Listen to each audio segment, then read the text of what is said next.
Welcome to Quickvee's Receipt Template tab. Let's explore the Receipt Template tab. This is where you can fully customize your receipts to meet your business needs.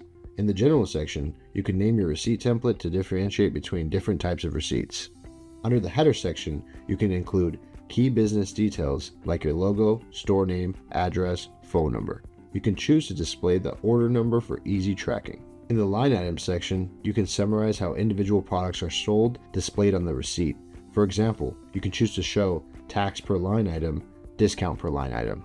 Next, in the Order Summary section, you can edit labels for key details like subtotal, discounts, change due, and total. This lets you control how the order summary appears on your receipts. In the Customer Information section, you can choose to display personalized details like name, email, phone number, loyalty points, gift card balance, and more. This helps create a tailored experience for your customers. Finally, the Footer section allows you to create custom messages, such as a thank you note or a promotional message.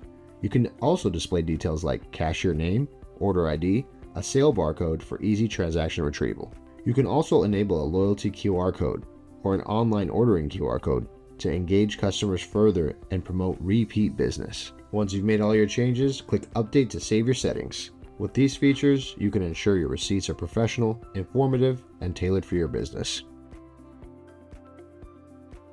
Thank you for choosing Quickvee.